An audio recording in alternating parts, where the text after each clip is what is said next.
వాటి కొరకు పరుగులిడుదువా? హెచ్చరించు మాట వినక వెనకబడుదువా? తుచ్చమైన వాటి కొరకు పరుగులిడుదువా? హెచ్చరించు మాట వినక వెనకబడుదువా?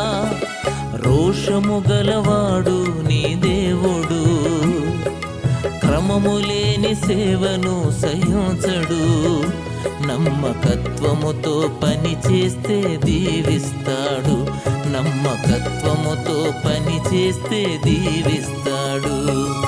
సేవకుడా నీ భాగ్యమెంత గొప్పది, సేవ చేయు నీ బ్రతుకు ధన్యమైనది.